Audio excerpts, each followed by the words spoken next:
Ok. Buenas noches, queridos amigos. Soy creador de un sueño en Trilce Radio, donde el alma tiene voz.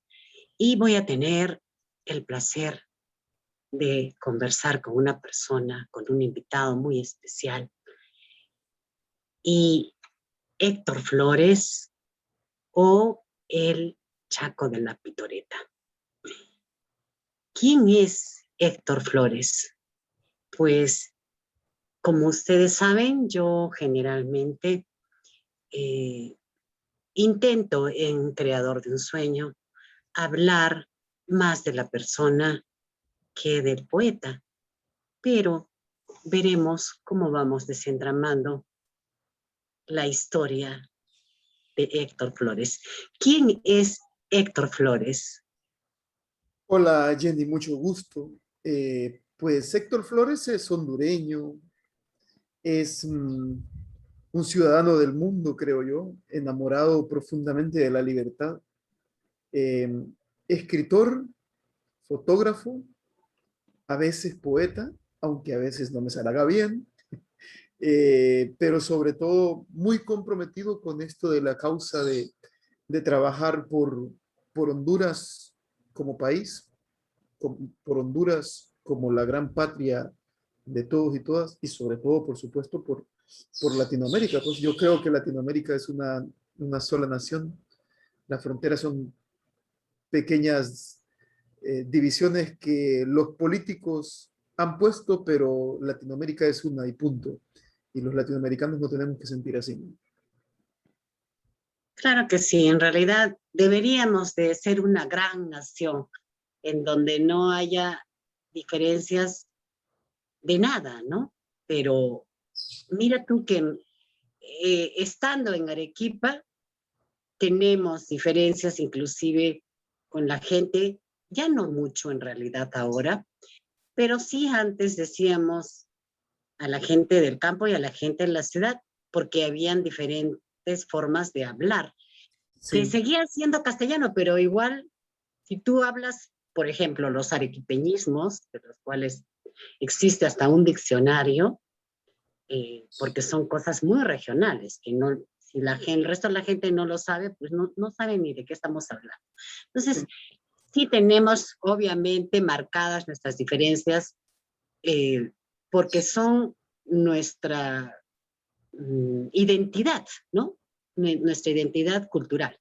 Si yo voy a Héctor Flores de niño, dime tú quién es Héctor Flores de niño. ¿Qué hacía Héctor Flores de niño? yo creo que no existía Héctor, ¿sabes? Existía Chaco. Chaco ¿Así? es, Bueno. Chaco es mi apodo de infancia. O Y sea que ya tienes esta. sí, Mm, este apodo me viene justamente de la casa. Entonces yo, con el pasar del tiempo y cuando voy a publicar mis primeros libros, decido, en vez de usar mi nombre legal Héctor en los libros, utilizar como seudónimo mi apodo de la infancia. Entonces, todavía hoy me sucede que voy a Tocoa, que hay gente que va a Tocoa, donde soy, del pueblo en el que soy aquí en Honduras, y preguntan por Héctor Flores y no saben, porque en el pueblo y en el barrio me conocen por Chaco y ahora me conocen por Chaco de la Pitoreta. ¿Quién soy? Pues bueno, en ese Chaco de esa infancia fue un niño con una infancia feliz. Yo creo que fui feliz. Yo creo que tuve una infancia feliz, muy pobre, marcado con muchas carencias, creo yo, pero soñador y un niño con mucha suerte, ¿sabes? Eh, a pesar de la pobreza, a pesar de lo rural y de lo alejado de la urbanización que estaba el pueblo en el que crecí, tuve la suerte de conocer gente que me dieron la oportunidad de salir de mi casa para vivir en otro lado y poder estudiar. Y eso, en definitiva, cambió mi vida. Entonces yo creo que hay una diferencia enorme entre aquella infancia que, como digo, a pesar de las carencias, fue muy feliz, a lo que soy ahora y a las oportunidades que he logrado desarrollar con el pasar del tiempo y con esa oportunidad de estudiar que en Honduras 7 de cada 10 jóvenes no la tienen, ¿no? Ay, de verdad, qué difícil en realidad, ¿no? Pero lo vivimos en todos los países, creo. Acá también nos ocurre. Sí. Y la gente que vive más alejada de la ciudad, pues tiene obviamente problemas para poder transportarse, tienen que a veces caminar por horas para llegar a los colegios. Difícil en realidad, ¿no? Mira, si yo me voy ya no a la niñez, sino estoy llegando a los 14, 15, 16 años, al adolescente, a ese Chaco de la adolescencia. ¿Cómo era Chaco de la adolescencia? Creo que hay dos facetas de mi vida, de esa mi vida en ese tiempo interesantes. Primero es esa llegada a la pubertad y obviamente l- la posibilidad de enamorarse. Yo tengo bonitos recuerdos, por ejemplo, de mi amor adolescente, la chiquilla esa del colegio de la que me enamoré perdidamente.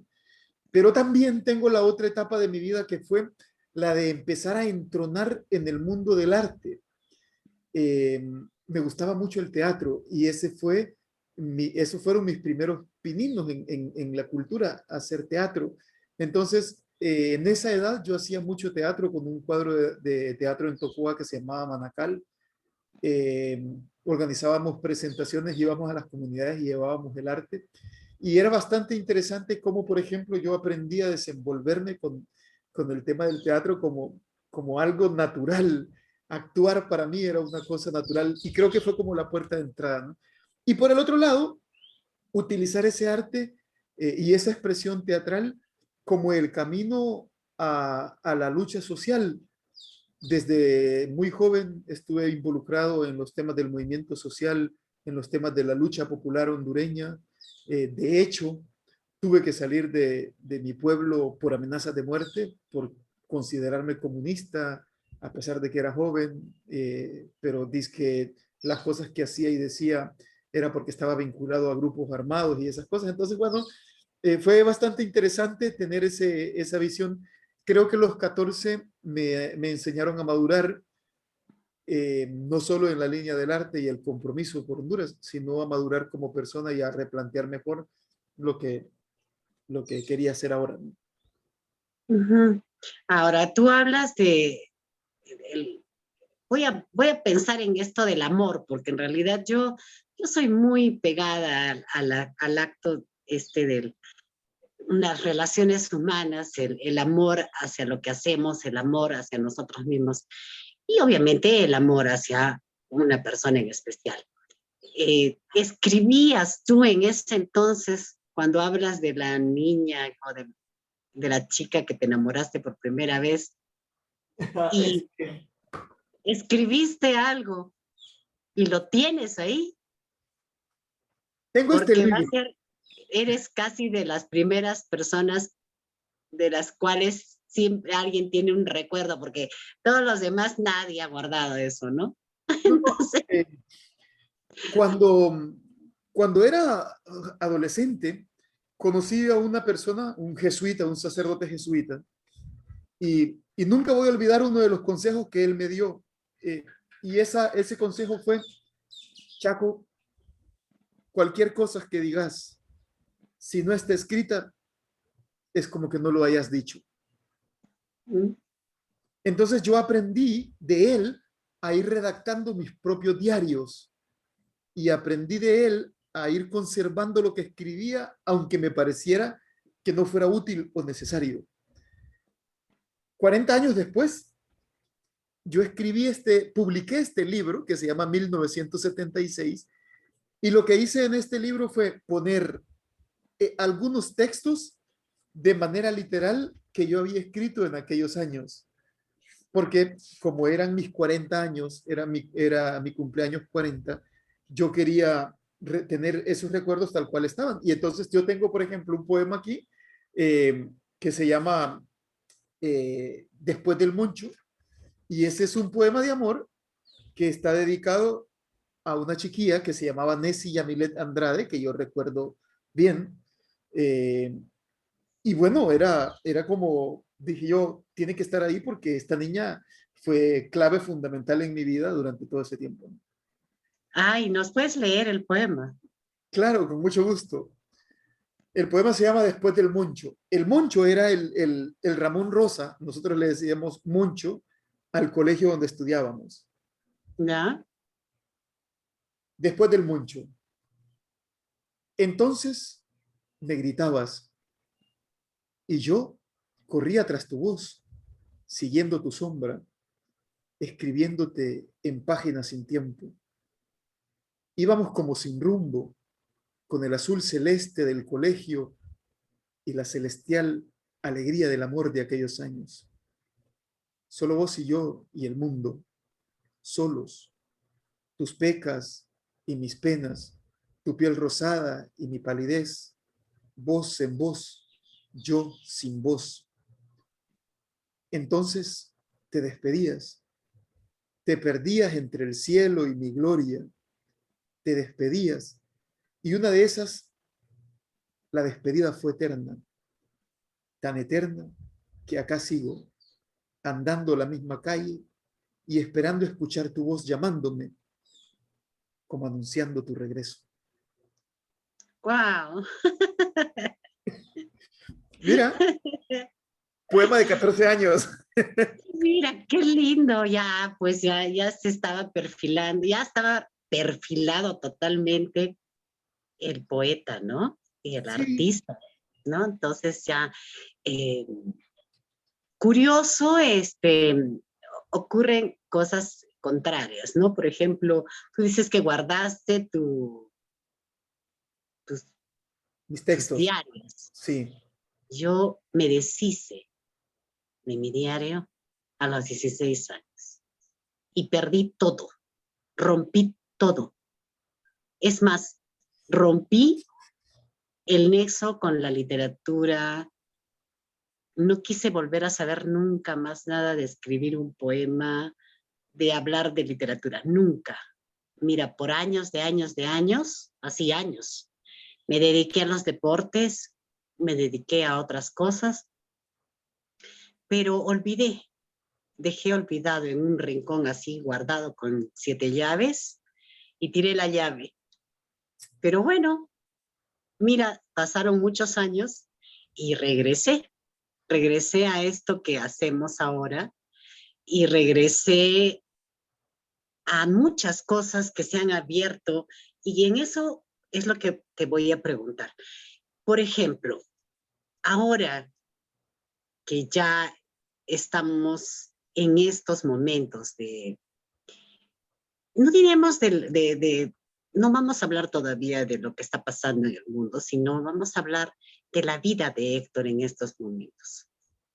¿Qué hace Héctor en estos momentos, en esta época de tu vida? O sea, ¿a qué te dedicas? bueno, hay tres tareas que son imprescindibles en mi vida.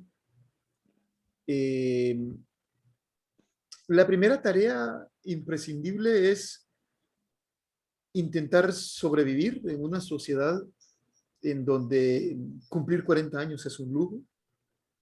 Esta, esta sociedad hondureña es una sociedad profundamente marcada por la violencia y la criminalización de la juventud. Es bien difícil sobrevivirla y yo creo que, bueno, esa es una gran tarea que la llevo al par de hacer sobrevivir mi familia, porque soy un hombre, si bien separado, no con una pareja, sí con tres hijos, que son mi responsabilidad y que estoy llevando con mucho gusto. Uno de ellos adolescente, ahora con 13 años, eh, que no es, digo yo, una tarea nada fácil, pero sí es la más bonita que me ha tocado vivir, llevar esta faceta de papá, que es como digamos la segunda gran tarea. Y la tercera gran tarea con la que yo defino mi vida actual, mi momento actual, es el tema de la cultura. Sabes, yo voy plenamente convencido, pero así, a rajatabla, plenamente convencido que la cultura es el vehículo que puede salvar nuestros pueblos. La cultura es el vehículo que puede liberar a nuestros pueblos. la cultura es el vehículo en el cual se puede llevar el desarrollo de nuestro pueblo. Y trabajo incansablemente por la cultura. No te imaginas lo feliz que me hace trabajar por la cultura, hacer cultura y además poder en ese trabajar y en ese vivir en la cultura involucrar a mis hijos, por ejemplo, a mi familia, eh, e involucrar a las juventudes de este país para ir generando esperanza. Creo que en lo actual soy eso, esas tres cosas. Tengo una profesión universitaria, tengo un título universitario, tengo muchos ejercicios de expresión profesional, pero mi mayor expresión profesional en donde me realizo como persona es en la práctica cultural. Entonces soy feliz ahí, en la gestión cultural, y eso es lo que soy ahora. Claro, que en realidad muy importante el hecho de pensar en la cultura. O sea, ¿tú realmente crees que la cultura de un pueblo puede hacer cambiar eh, a la gente? O sea, hay un cambio realmente cuando tú tienes mayor cultura. ¿A qué le llamas, por ejemplo, tu cultura en Honduras, perdón? Mira, cuando hablo de ser un promotor de la cultura, hablo del arte, de la pintura, de la poesía, hablo de la danza, hablo del teatro, hablo de todas esas expresiones, incluso eh, esas expresiones poco comunes, como por ejemplo el cine, que acá no se da mucho porque es un arte caro. Para hacer cine hay que tener muchos recursos, eh, Ujú. pero por lo menos disfrutarlo. A mí me parece que sí, me parece que la cultura es la expresión más rápida para llegar al desarrollo. Y lo expreso de esta manera. Una persona que vive en la práctica de alguna expresión cultural es una persona más sensible que otra.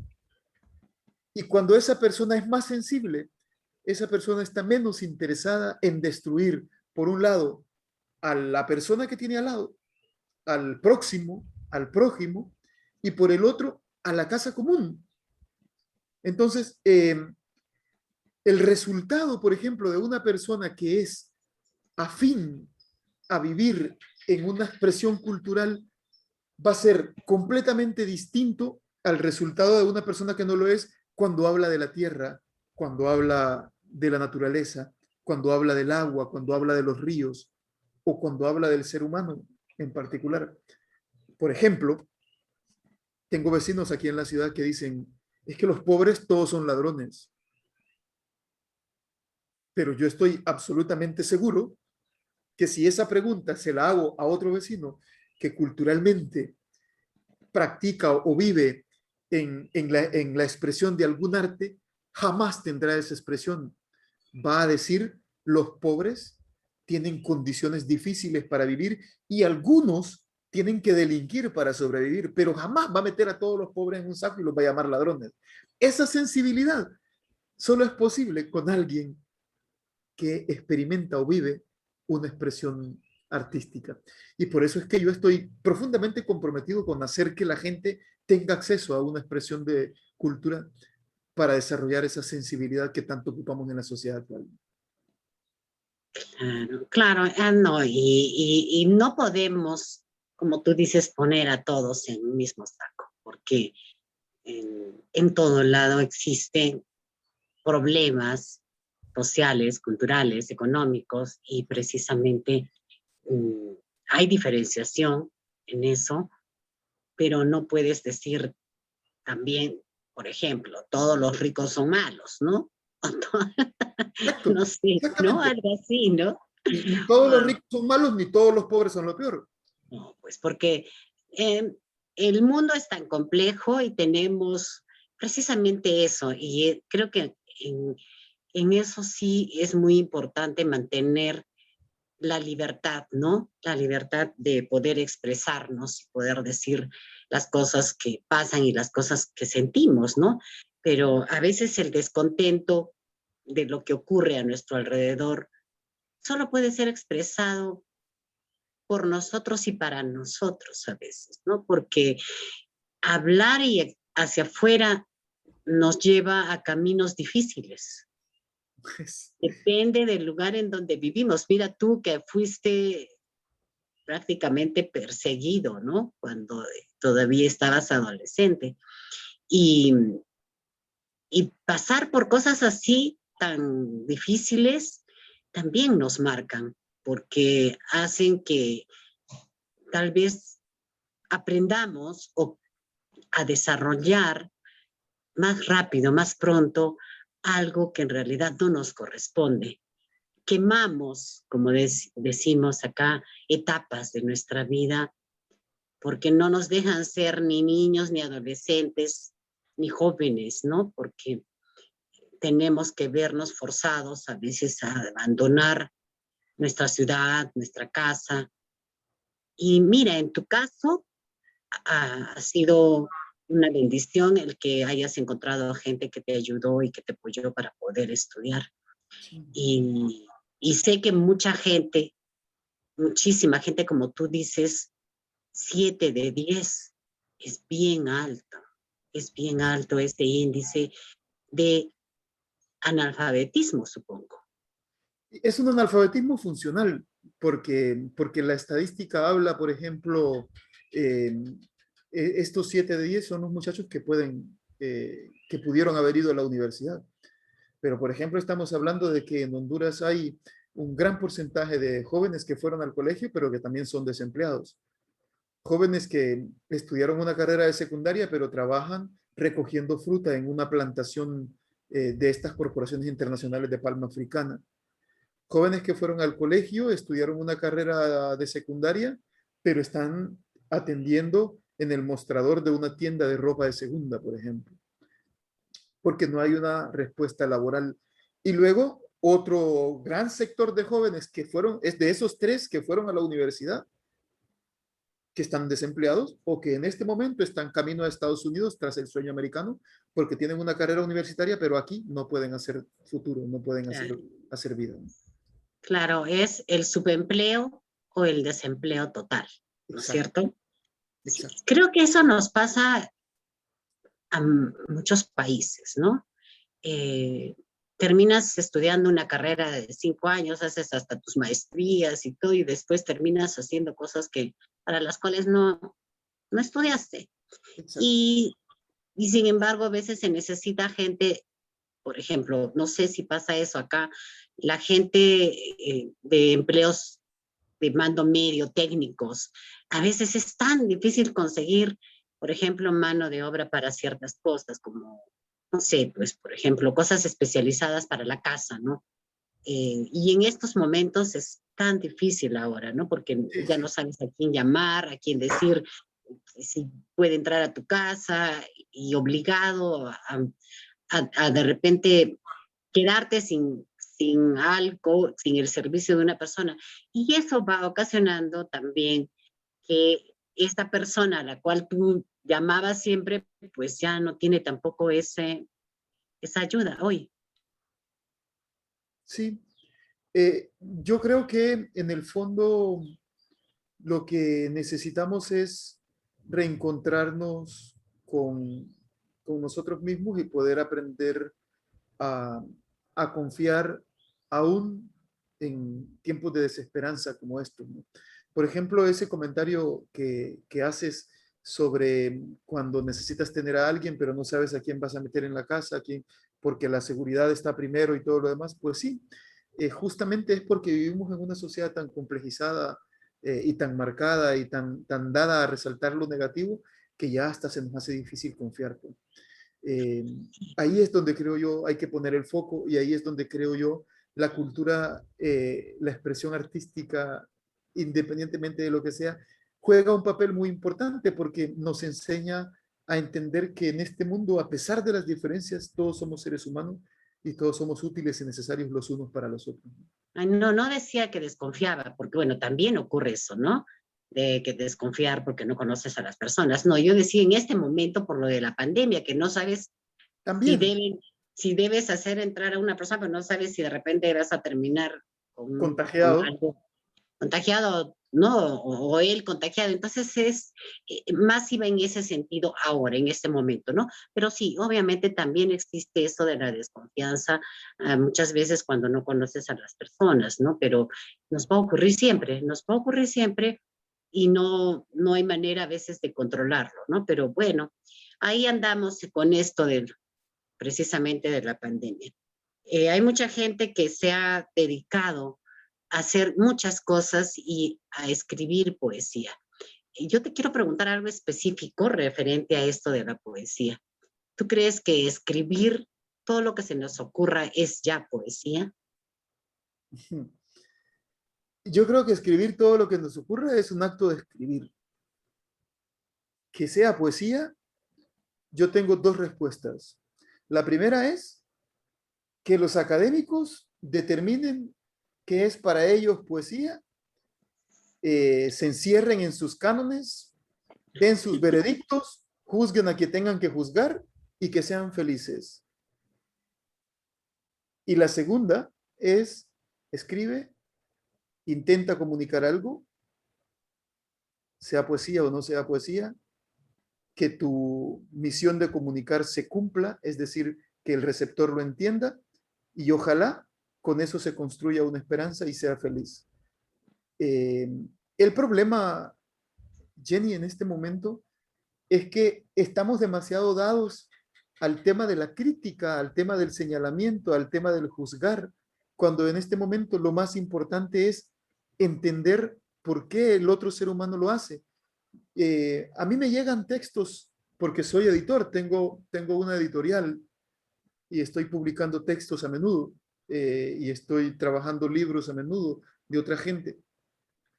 Y me llegan textos de personas que me dicen, yo quiero publicar un libro, yo quiero saber si esto es poesía.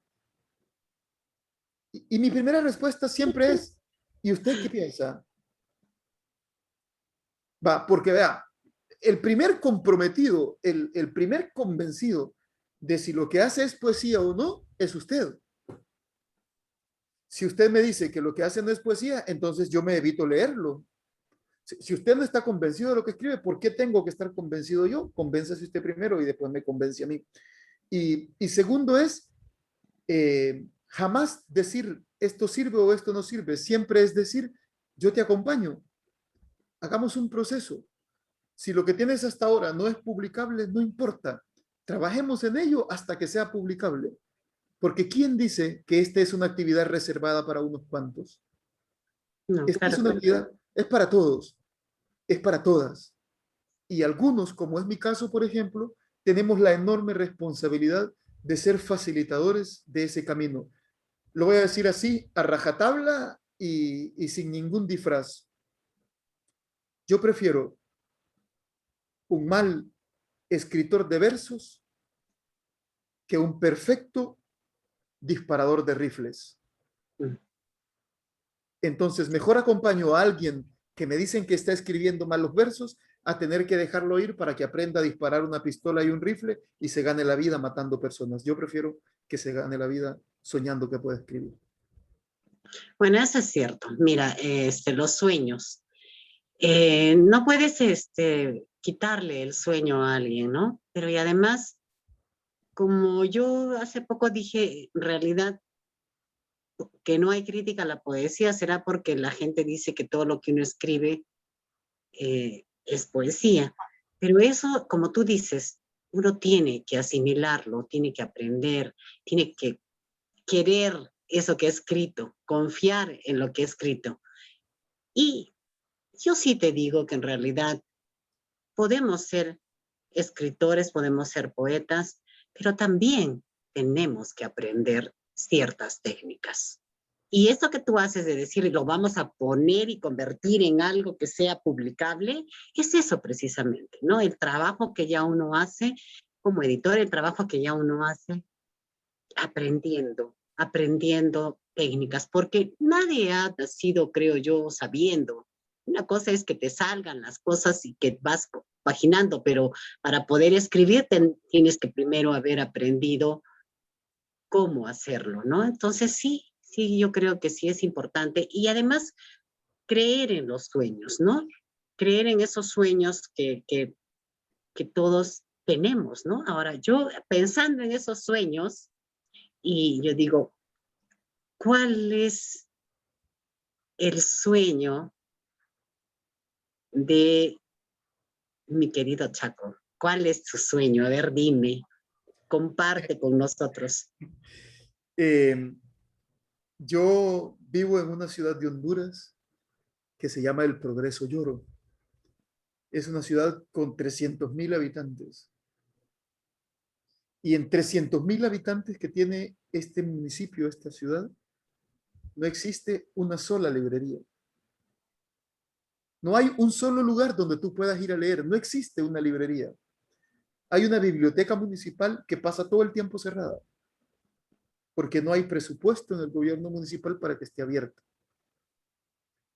Entonces mi sueño siempre fue: el Progreso merece tener una librería y yo tengo que trabajar por ello. En el 2019, en el 2018, perdón, inicié un emprendimiento con un café, un negocio de café, y a la par, junto con el negocio de café, abrí un espacio de librería. Entonces yo tenía el concepto de que la gente podía llegar a leer el libro o a comprar el libro. Tenían las dos opciones. Era un sueño realizado, estaba muy feliz. Se vino la pandemia y mi sueño se cerró, porque vino el gobierno y dijo que todos los locales comerciales que no cumplieran con ciertos requisitos físicos para la atención de la gente no iban a poder abrirse. Ese fue mi caso. Como no tengo dinero, rentaba un local que era demasiado pequeño. Entonces el gobierno mandó que mi librería tenía que ser cerrada.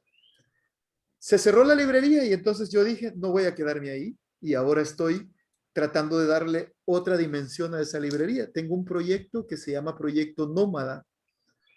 ¿Y qué es lo que estoy planteándome con este proyecto? Todos los libros que yo tenía en la librería los voy a meter en el baúl de mi carro y me voy a ir los fines de semana a una aldea. Y en esa aldea yo voy a sacar una mesa, voy a poner todos los libros y le voy a decir a la gente, vengan a leer de gratis. Y en la noche yo voy a hacer una actividad cultural con ellos, ya sea leerles poesía, ya sea contarles cuentos, ponerles a cantar, si hay músicos, si hay poetas en la comunidad, pues compartir con ellos. Y al siguiente día, otra vez, el rato de la mañana abierto, con las mesas ahí para que la gente lea, y al mediodía me regreso para mi casa a cumplir con mis trabajos normales para poder comer. Ese proyecto lo estoy haciendo visible en la página de YouTube. Yo tengo un canal que se llama Nómada 7686, Nómada 7686. Y encontré acá un empresario local que me dijo que si yo lograba tener 1,000 suscriptores, él se iba a encargar de dar el combustible para el carro. Es un gasto menos que yo voy a tener, porque, ¿sabes? No acepto dinero del gobierno, no acepto dinero del Estado, porque el Estado de mi país, el gobierno de mi país es corrupto, porque las autoridades de mi país son corruptas y quieren darte dinero a cambio del silencio. Quieren darte dinero para lavar la imagen. Entonces yo no lo acepto. Lo hago con mis propios recursos, con mi propio dinero. Este empresario, en cambio, lo que me dijo es, no te voy a dar un lempira, lo que te voy a dar es combustible. Vas a ir a una gasolinera, lo vas a llenar y yo voy a pagar la factura. Eso me parece muy bien porque yo no estoy tocando el dinero ni de él, ni el dinero del Estado, sino que es un aporte en combustible. Obviamente, tengo que llegar a 1,000 suscriptores, entonces tengo ese canal ahí, estoy promocionándolo, pero mientras llego a esos 1,000 suscriptores, mi sueño se va haciendo realidad. Yo estoy preparando todo y dentro de poco voy a ir rumbo a una aldea y voy a poner los libros y la gente va a poder leer. ¿No me dejan tener una biblioteca en la ciudad? Pues voy a sacar la biblioteca de la ciudad y la voy a llevar a las aldeas para que la gente lea, porque yo estoy convencido que cuando el pueblo lea, el pueblo va a ser capaz de entender la idiosincrasia de política que hay en este país y por fin van a sentar las bases de una sociedad más digna y más justa para todos y todas. Leer, qué importante palabra y qué importante sueño el que tú tienes de hacer leer a la gente.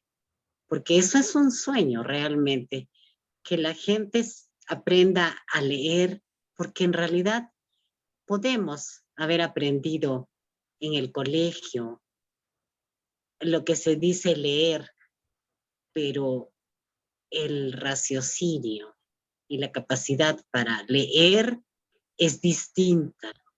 Exactamente. Eso es el aprender a ser crítico de lo que uno está leyendo, aprender a entender lo que uno está. Mira, yo te digo que nosotros como escritores, como poetas, yo me doy grandes sorpresas que el grupo de los escritores y poetas no leemos.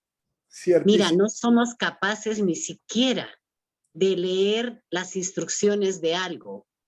Tú les pones las instrucciones para que participen, y esto va a ser una crítica para todos, ¿Sí? para que participen en una actividad y se la saltan y te ponen el comentario. ¿Y de qué me están comentando? Porque te comentan cualquier cosa, Sí. pero a veces hay gente que sí lee y entiende y te sigue. Sí. Y eso sí es importante, ¿no? Yo trabajo con toda esa gente, pero hay gente que les estás diciendo cómo deben hacer, qué deben hacer, y llega el día que tienen que participar y no entendieron nada. O sea, ¿cómo tengo que hacer? ¿Qué tengo que hacer? Mira, yo me he dado el trabajo en la última actividad que he hecho de hacerlo yo, todo, personalizado.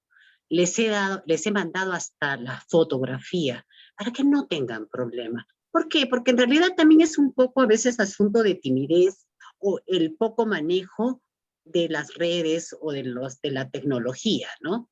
Sí. Que ahora últimamente hemos tenido que aprender a la fuerza. Yo digo, equivocándonos, lo hacemos. Mira tú, ¿y por qué no? ¿Por qué vamos a poder sentirnos avergonzados de no saber algo? No. Hay que aprenderlo, ¿no? Pienso, pienso, Jenny, que aquí hay otro elemento a tomar en cuenta. En el mundo de los escritores, eh, muchos escritores leen y en el proceso de leer pierden una cosa y ganan otra. Leen y en el proceso de leer y escribir pierden la humildad y ganan ego. Entonces, a muchos nos cuesta que, no, que la gente nos entienda como seres humanos normales, comunes y corrientes, que tenemos la suerte y la gracia de poder estar en contacto con libros y por ende tener la suerte y la gracia de poder escribir las ideas que se nos ocurren. Pero estamos tan embelesados y tan enamorados de nosotros mismos y de lo que hacemos que somos incapaces de entender que hay cosas que se tienen que hacer porque sí y punto. Ser humilde, luchar contra el ego, son dos grandes tareas que deberíamos de tener los que de alguna u otra manera nos vinculamos en el tema de la gestión cultural, de la promoción cultural y del desarrollo de alguna expresión artística en particular, especialmente si queremos con nuestros actos lograr transformaciones en la gente y en las comunidades en las que estamos.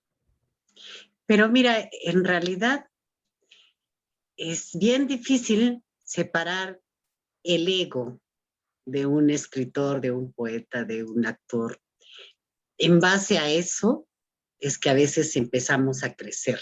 Si nosotros no tenemos ese ego de pensar que somos los mejores, no podemos llegar precisamente a ser los mejores, porque para poder decir que somos los mejores tenemos que haber aprendido muchas cosas en el camino, porque si no, no podríamos decir que somos los mejores. Ahora, el hecho de decir que somos los mejores es para nosotros, o sea, es para el querernos a nosotros mismos. Eso no significa que realmente seamos los mejores en lo que el resto de la gente hace y lo que nos comparemos, ¿no? Obviamente es nuestro ego personal.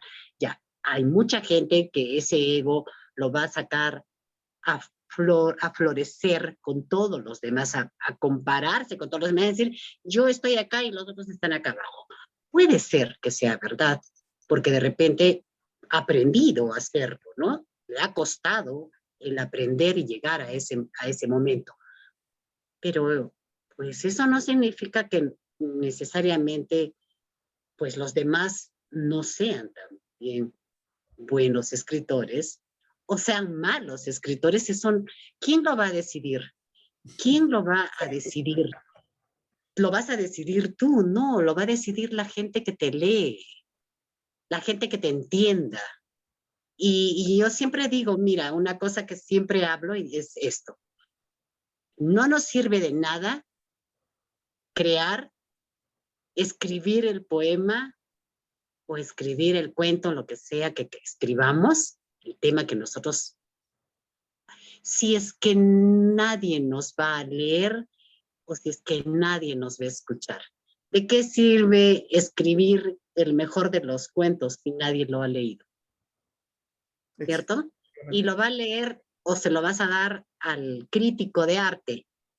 Y ese crítico de arte va a hablar de ti, que eres el excelente, el bueno, que no sé cuántos, porque de repente hasta conoces al crítico y te puso, no sé, tengo mis serias dudas cuando hablan de los críticos de arte. Perdónenme a todos los críticos de arte, les va a caer, pero de verdad, sí, me parece que a veces es porque yo conozco a la fulanita o al fulanito y entonces pues él escribe en el periódico sobre ti, ¿no?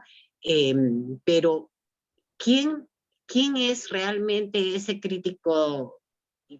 Sí, puede ser que sea un estudioso que haya estudiado pues miles de cosas y ha leído miles de cosas, pero de nada sirve que ese crítico hable sobre ti si el resto de la gente no te conoce. Yo creo, Jenny, que yo, yo personalmente tengo, tengo tres críticos. El primero y muy importante, la gente que me quiere. Porque yo les digo, les pido y a veces hasta les exijo que en el afán de quererme sean sinceros y me ayuden a crecer y me digan las verdades. El segundo, y también importante, son los academicistas, los que saben, los que aprendieron la regla, la norma, la lógica, la precisión, la métrica y todos los suficientes elementos para poder cuestionar o decir sobre algo, porque sea que me lean para decir que estuvo bien o sea que me lean para decir que estuvo mal, me leyeron y eso es bueno para mí. Crezco con los comentarios que hagan, sean positivos o sean negativos, y agradezco que estén ahí presentes. Pero el tercer crítico y el más importante y mi única y absoluta competencia soy yo mismo. Yo soy responsable de ser mejor cada día. Yo soy el responsable de cambiar cada día. Yo soy mi única competencia. Entonces, trabajo fuertemente por impulsar, promover y desarrollar lo que yo creo que hago, convencido de que si lo hago mejor, voy a servir mejor. Eh, los otros dos elementos son importantes en mi vida, claro que lo son, pero en este momento de mi vida, ahora 45 años después, estoy absolutamente convencido que lo más importante es que yo no deje de soñar con ser mejor, ya no para los demás, sino para mí mismo. Claro que sí, eso es muy importante. El crecer y ser consciente que lo que haces está yendo cada vez a mejor, porque esa es una de las exigencias, ¿no? Que nos hacemos nosotros mismos. O sea, no nos podemos ir quedando en el mismo lugar, sino siempre intentar ir creciendo, cambiando. Yo pienso que si un poeta o un escritor, cualquier artista se queda en un determinado estadio, pues ahí se va a quedar. Tiene que seguir cambiando y tiene que ir transformándose de acuerdo a las circunstancias y a los cambios que ocurren también alrededor.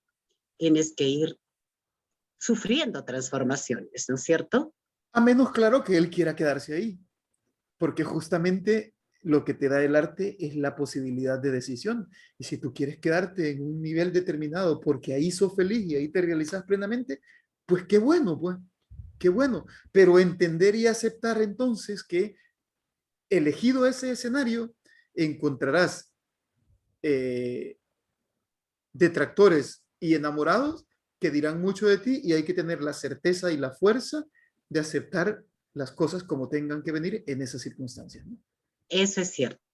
Aceptar que realmente tú te decidiste quedar ahí, Sí. ¿no? O sea, es nuestra responsabilidad, ¿no? O sea, decisiones con responsabilidad, pero sobre lo que hacemos, y esa es una de las cosas, ¿no? Sí. Bueno, no sé si tú quieres leer alguna cosa en especial, casi, casi ya para despedirnos, porque se nos... El tiempo cuando uno habla cosas Sí. se va muy rápido. Sí.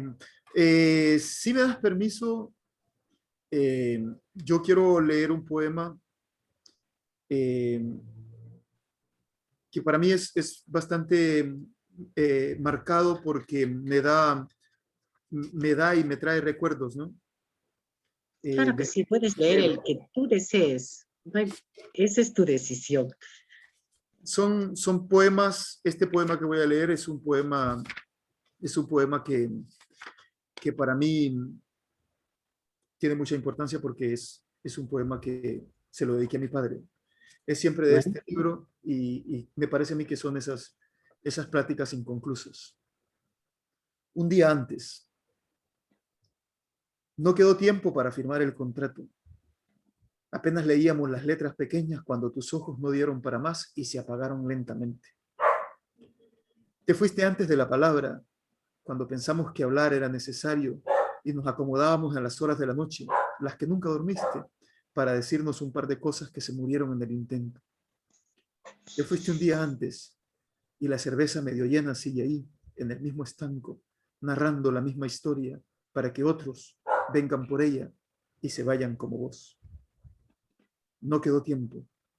Las tareas inconclusas llenan el calendario y los recuerdos añejados de los tantos años de la partida llenan los surcos que en otros tantos momentos se fueron dibujando y ahora definen mi piel. No quedó tiempo para el encuentro, pero en las lagunas de mi memoria nadan todavía algunos pececitos que me traen de vos pequeños recuerdos.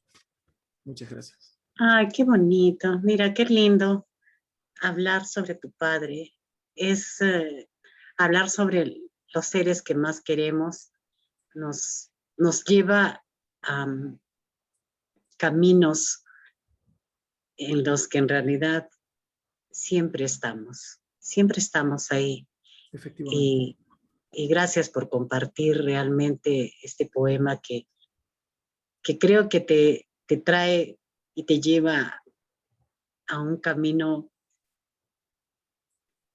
no sé cómo decirte, muy sentimental, muy... Mi papá murió cuando yo tenía 9 años, entonces de alguna manera ese, ese acompañamiento uno lo extraña. Y 30 años después decidí escribir ese poema y con ese poema cerrar este libro que se llama 1976 como para decirle, mira papá, estoy cumpliendo 40 años, sigo pensando en vos, a pesar de que llevas 30 años muerto.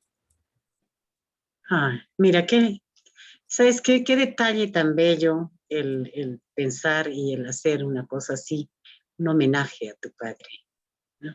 En realidad es esto. Y seguramente que él hubiera estado muy orgulloso de ver a su hijo como es ahora. O sacando canas verdes. No, pero mira tú, el mundo ha seguido para ti, tú has continuado en este camino y has hecho y conseguido muchas cosas y creo que te esperan muchas cosas más.